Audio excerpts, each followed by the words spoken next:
Hi, welcome to my bass channel, Into the Bass Cave. My name's Silas Maitland. I'm a session bass player, I suppose you could call me, from London, England. And this is my little home setup. And this is where I record my bass for remote sessions. Remote session playing has become a useful revenue stream for the session player. And when I say session player, I mean someone who's hired on a sessional basis, not necessarily a studio musician. I think that's unfortunately something from the past. But the modern session player does live gigs. He might do theatre, maybe do some teaching. One of the revenue streams that the contemporary bass player has is recording your bass remotely for producers, for sessions. So I thought I'd go through that process, and I'd really get into the weeds of recording your bass at home, including choices that I might make for a particular track, how I would set my bass up, which bass I would use, how I would get my bass into my interface and record it. I thought I'd look at the various technologies, recording a DI, what that means, what a DI box is, how it works, recording an amp, mic choices, mic placement, all that good stuff. And then I thought I'd look at how I would blend an amp and a DI signal, because that can be quite technical. So I thought I'd give some advice on that. And then I thought I'd look at processing, what processing I might do. And then I'll look at sending that off to a producer, how I would prepare the final stems to send to a producer. And in the final part, I thought we'd go over to a producer's studio and look at how they treat my stems that I've sent them. So it's going to be a whole series. It's going to be quite involved. So please like and subscribe, and you'll get updates when I add a new chapter. Okay, let's get on with it.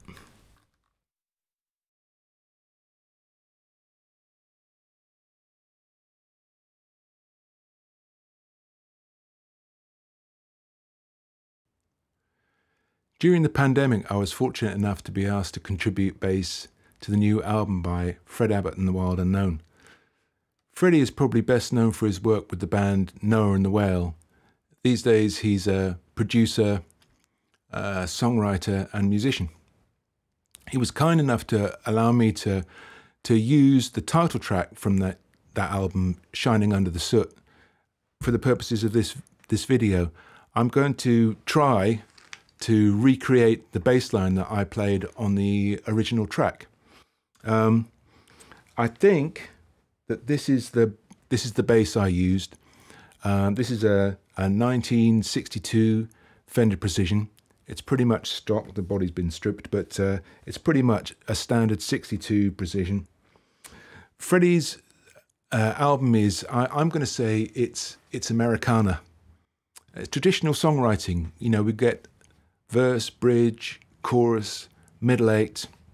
It's not just a loop. A loop won't do. It needs a live bass track. It needs live bass playing on it to make sure the song flows properly. Okay, so that's why I've chosen it for this demonstration. And I think this is the bass that I used on that original recording. So if you look at my recording setup at the moment, I've just got my bass plugged directly into the DI behind me. This is a BAE 1073 style DI box with a large input transformer on it, and that makes it a really useful tool for recording bass. You can see next to it there's a valve DI. That DI's got quite a bit more character, but I'm not really looking for character from this signal path at the moment. There's an awful lot of character in this bass already. It's got a very, very woody tone, which is why I've chosen it. I thought it would work really well with this track. I'm not looking for more character from the DI. I've got a plan for this recording, how I like to record this particular bass. And I like to use a blend of the amp and the DI. You can see at the moment, there's my B15, and it's not switched on at the moment. I'm going to take you through the process of how I get the amp sound later. At the moment, all I need is a clean, de-eyed recording of this bass. So that's it, I think. This bass, and now I'm going to try and record the bass line and see how we get on.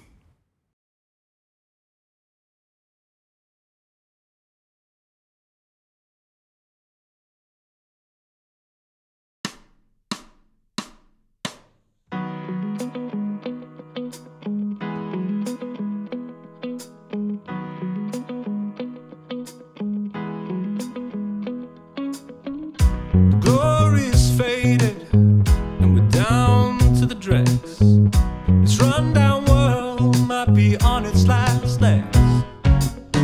There's a cloud of filthy fumes gonna choke us all to death. Keep your head up, baby, it hasn't happened yet. Yes, this world is dirty. Yes, this world is tired. Yes, this shabby world leaves a lot to be desired. Just scratch under the surface and take a real good look. This world is shining under the sun.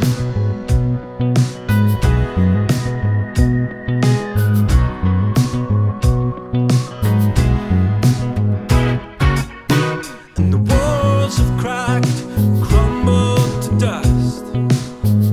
You're trapped in the wreckage and your heart has been crushed. You can find your way out, just gotta try. Your soul might be dusty, but I know there's gold inside. If you're feeling dirty, if you're feeling tired, if this shallow world leaves you feeling uninspired, just wipe away the debris, take a real good look. You're still shining under the sun.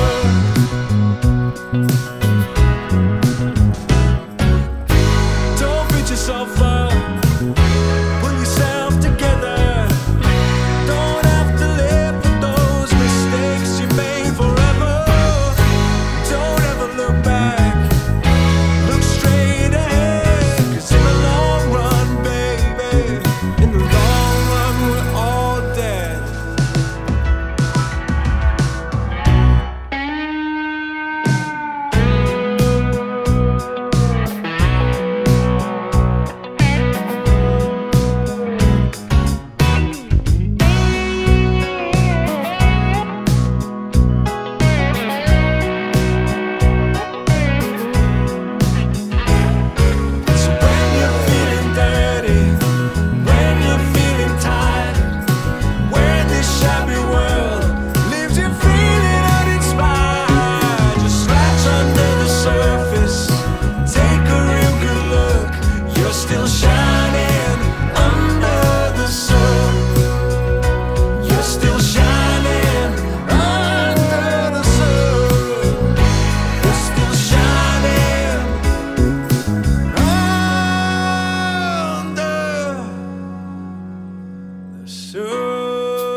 Right, that wasn't quite as easy as I'd hoped it would be.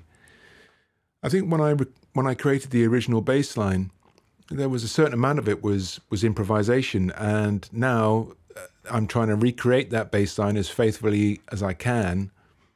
It's quite involved, and there's a lot to remember there, and I haven't remembered every single nuance of it. So I've gone back in and I've fixed the mistakes that I made.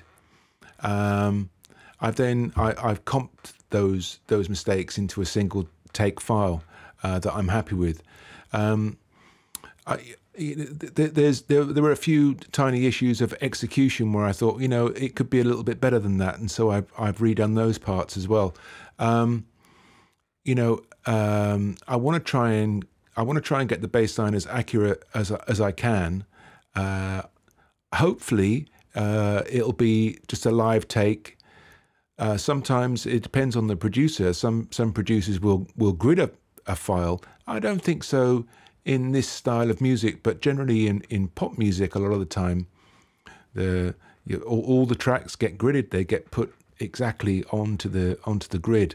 So, you know, I'm hoping that if I play it, you know, with good standards of execution and get it in the pocket as close as I can with a natural feel, that it'll get left alone. But I guess we'll see when we go over and check it out with the producer. We'll see what they do in terms of execution. So that's it. As I say, that's just a raw DI. There's no compression applied. There's no EQ applied. As I say, I've not recorded an amp. What you just heard was the raw DI in that take. So now my next step is to trying to get the amp sound, and I'm gonna reamp that DI, and I'm going to record the amplifier, and I'm going to take you through that process. Then we'll get on to some processing. Okay, let's do it. Okay, so I've recorded my bass now, and I've corrected the few little mistakes that were in the bass part, and I've consolidated them here into a single file. I've got the stems that I played to up here in a summing track just to keep the desktop nice and clean. You can see what I played to, and I've returned them to 0. Usually I like to have the stems, particularly with the drums, separate, so that when I'm recording my bass, I can turn the drums up, and I can probably turn the vocals and the keys down a little bit and really try to lock in with those drums. But now I've returned them to 0, and I've got my comped bass track. This is just the DI, and let's have a listen to the DI.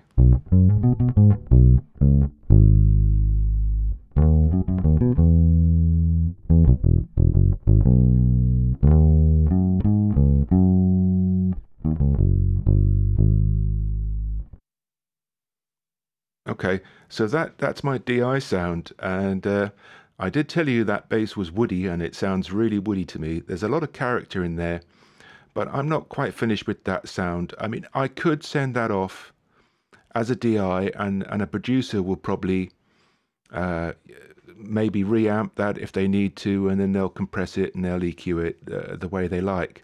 If you're going to send a single recording, I would say the best thing to send is just a DI, because the DI can then be reamped, and it can be manipulated in all sorts of ways. So I would always send a DI.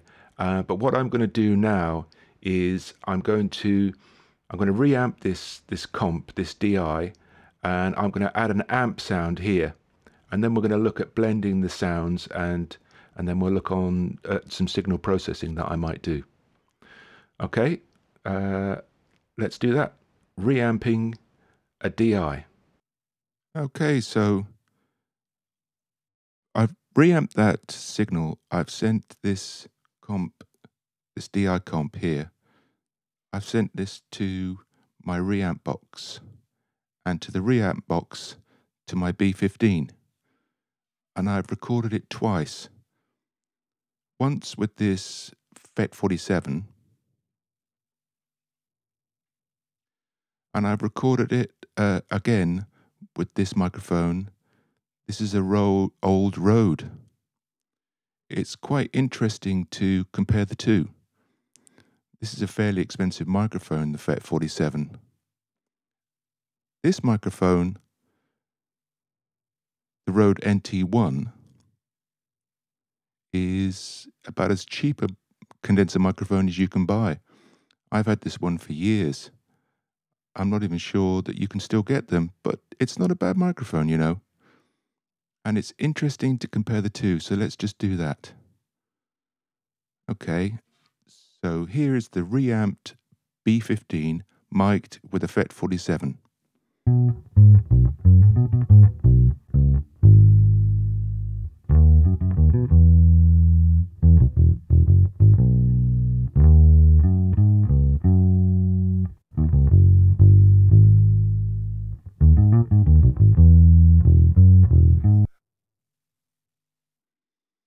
Okay, so that sounds like a B15. Let's go back and see if I can select the same clip, and this time I'm going to solo the Rode NT1.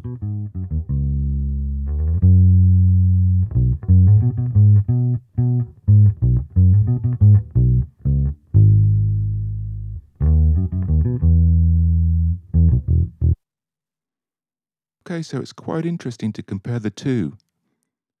For me, actually, if I was going to keep the whole of that signal, I think I might prefer the cheap old Rode. It's got a little more low end in there.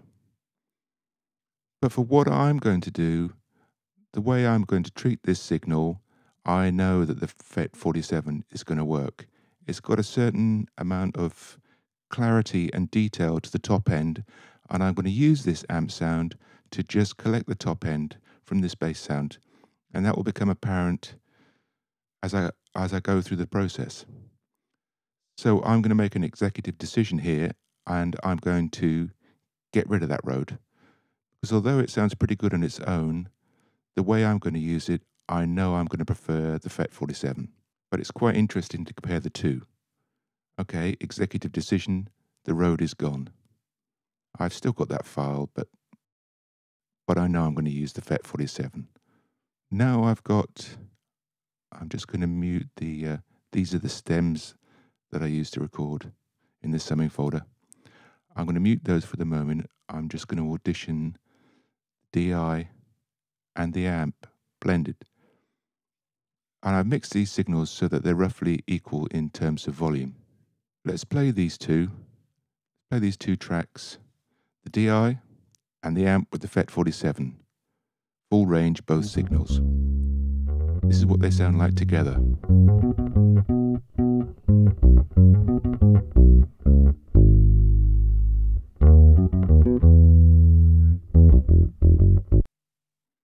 That is less than ideal. And the reason it's less than ideal is because I've got an issue with phase between the two. Between these two signals, the low end of these two signals is a little bit out of phase. I'm going to try and see if I can correct that so that I can use both signals. The old school traditional way, just open the mixer, the old school traditional way would be to add onto one of these channels a phase flip. So let's just have a look. There's one in here, I think. I'm going to try and use just the Logic plugins for you here. I'm not going to use any of my Universal Audio plugins on this, at this stage anyway, just so that you can recreate it if you want to copy the process. The traditional way would be to flip the phase on one of these signals, to change the polarity from plus to minus on one of these signals, and rotate the phase 180 degrees. So let's see if that helps. Okay, so both signals. That's really out of phase. Okay. Oh. Okay, well, that's suboptimal as well. Let me just play it and I'll flip it between each one.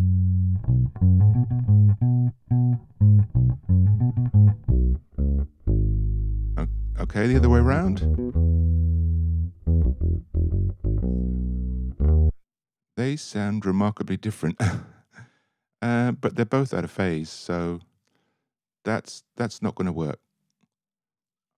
I'm going to take that off, and I'm going to try something else. Go back to the mixing window.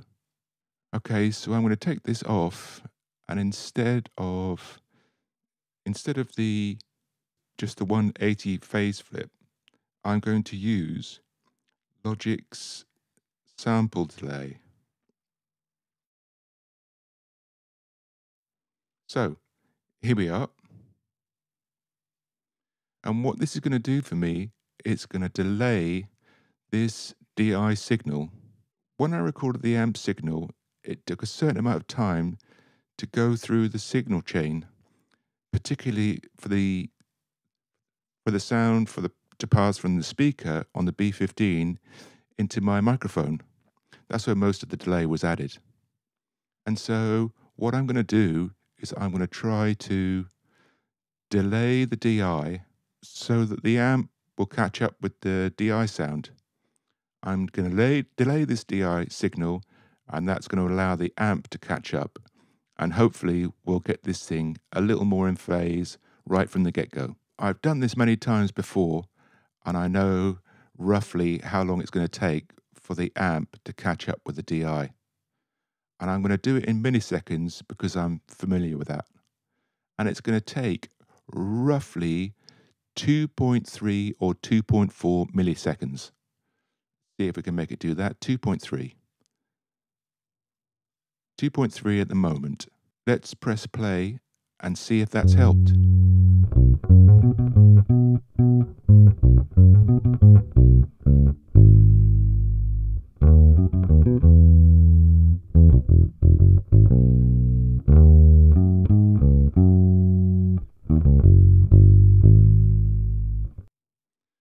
So we've got 2.3 milliseconds of delay on the DI channel.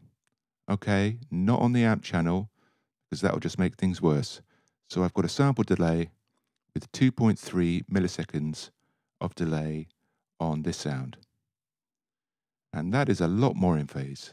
What I'll do is I'll toggle this, I'll press play again, and I'm going to toggle this on and off and see if you can hear the difference. If you can't hear the difference, then put your headphones on or use some decent speakers. There's a big difference here. Okay, so let's press play and audition those two, and then I'll toggle the delay on and off.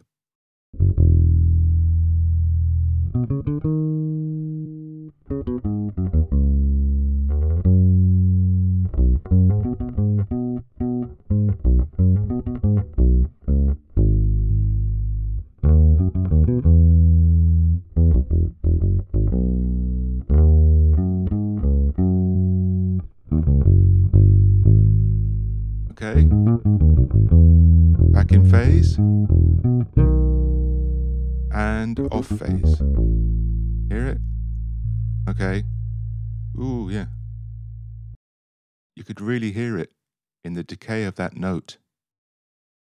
When I flipped the phase right in the decay of that note, how the low end came back in again. Okay, so that's really working. That has really helped. I think if I was just going to send off a blend, I think that would do.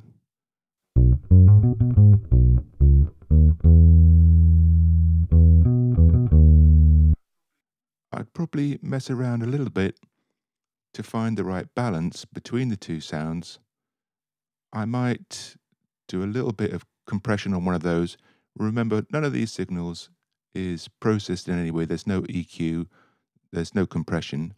I like to leave that to the producer. But I do like to provide them with a in-phase blend of the amp and my DI. Of course, I'll send them the raw amp and the DI as well, and they can make the blend themselves. But it's quite useful reference for them.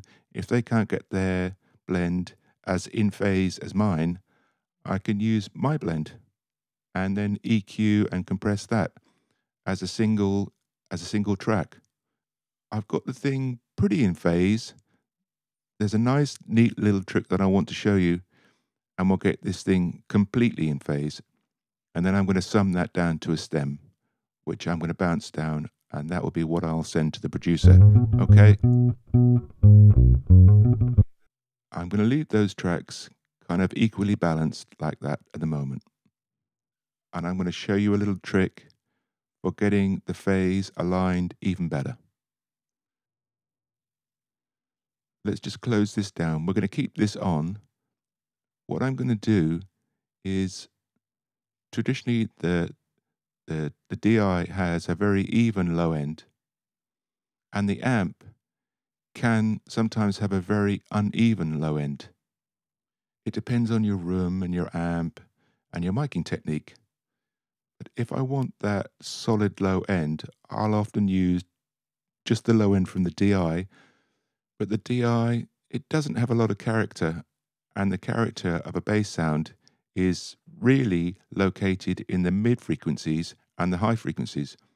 The bass is kind of support. So what I'm going to do with this signal is I'm going to divide it into two. I'm going to put an EQ here on the DI, and I'm going to put an EQ here on the FET 47, and I'm going to use the Logic plugins to do this.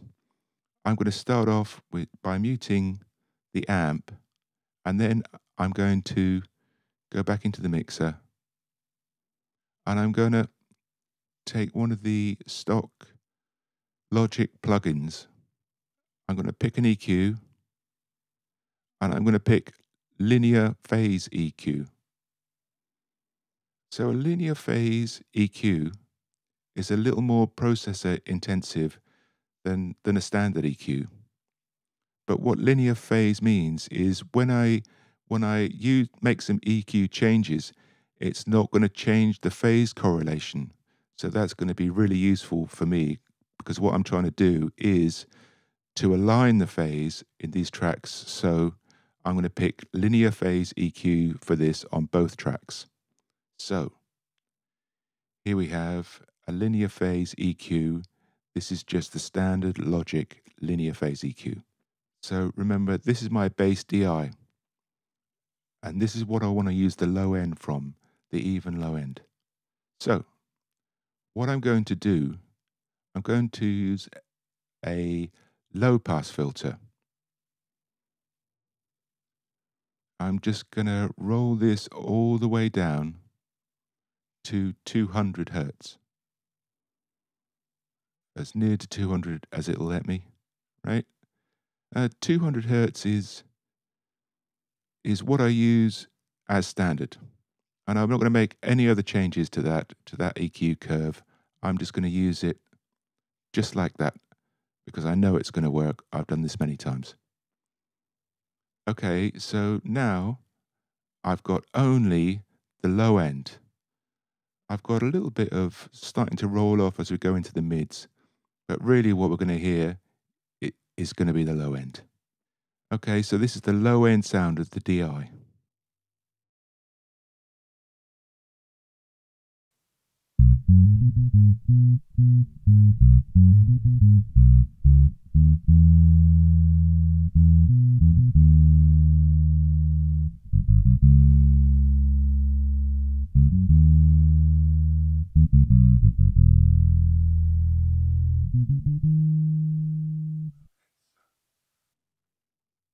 Okay, so we've got a nice even low end with none of the high end. So next, I'm going to go over to my amp sound, and I'm going to mute that. Let's open the mixer here. I'm going to close this EQ so I don't mess with it by mistake. And now I'm going to add a linear phase EQ onto this channel as well. Okay. Now this time I'm going to do the opposite. I'm going to select the high pass filter, which means the high frequencies pass and the low frequencies will be cut off. I'm going to, oh dear. Hold on a second. Oops.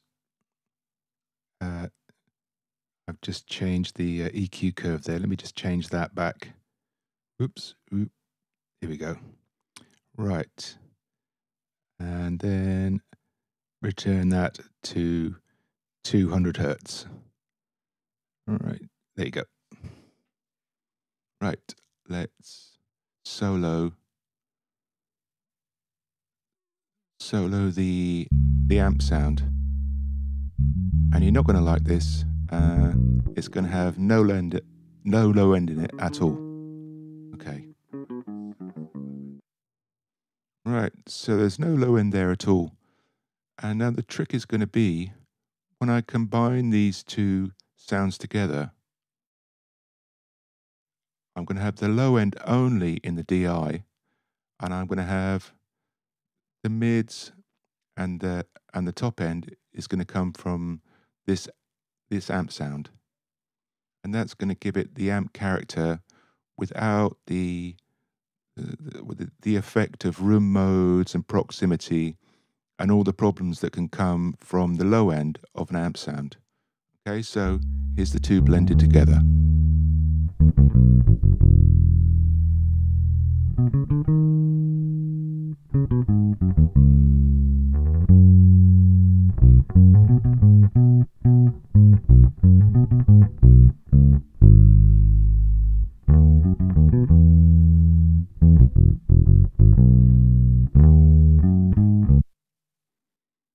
So there's my blended sound.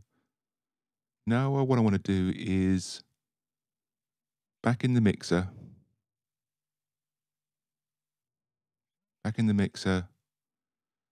I'm going to take these two tracks and I'm going to send them to a bus.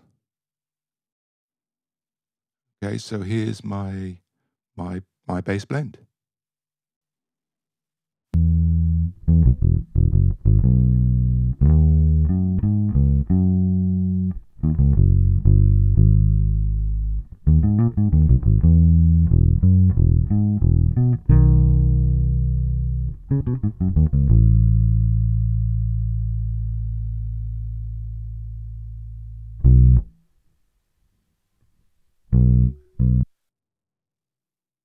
Okay, so that's it. There's no trace of out of phaseness there.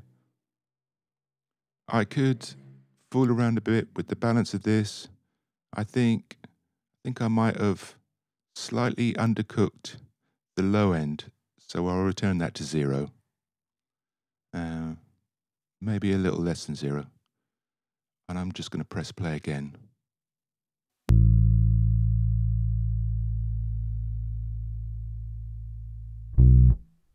I'm pretty happy with that. I'm pretty happy with that sound. What I would do at this point is I would bounce that, return that to mono. I like to do it on the master bus. I like to return this to mono, and then bounce this as a 24-bit 44.1 file.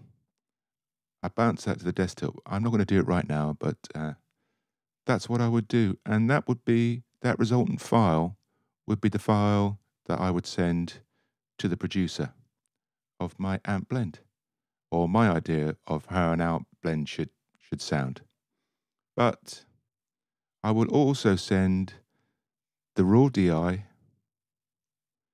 I'll turn all these effects off.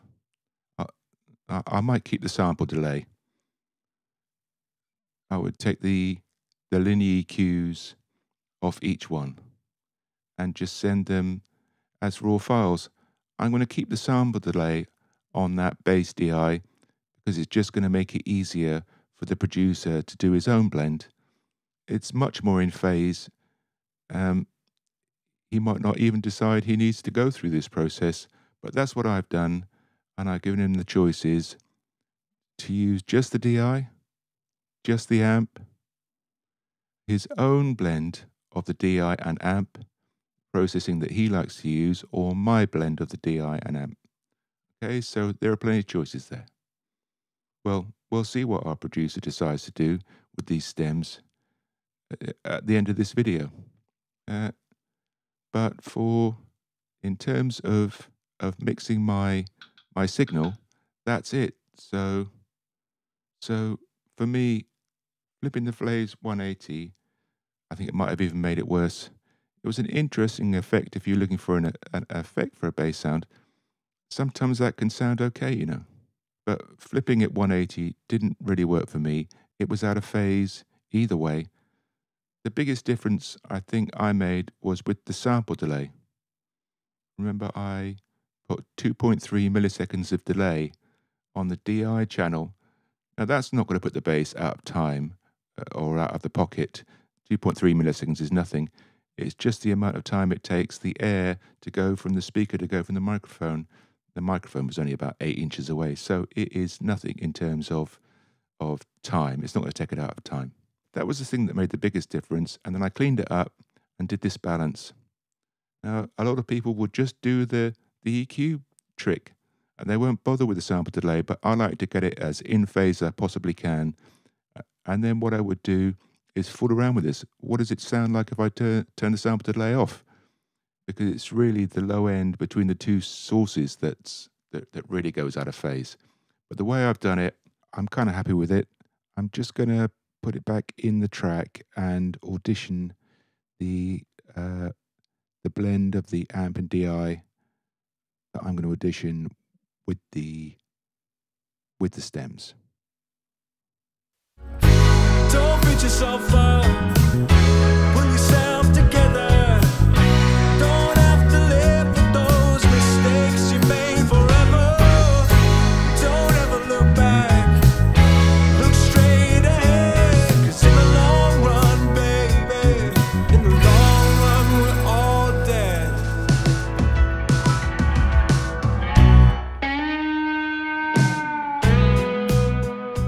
Well, that sounds pretty sweet to me. I guess it's possible that you don't like that bass sound that I recorded originally. It's kind of woody. It's a curious kind of sound. It's got so much character though. I love to use it if I can. The process that we've just gone through would be the same no matter what your choice of bass sound. If you're using an active 5-string bass and want to record an amp, the science of it is what's useful. So not necessarily the subjective. You might not like that tone, but the science is real. So hopefully you've learned something from that. What I'm going to do is I'm going to bounce these tracks down, the blend, and then I'm going to turn off that EQ and I'm going to bounce this DI comp down, no EQ, no compression, and then I'm going to bounce the amp sound down with no EQ and no compression. And that's what I'm going to give to our producer. If you enjoyed this video or found the information useful, please don't forget to like and subscribe.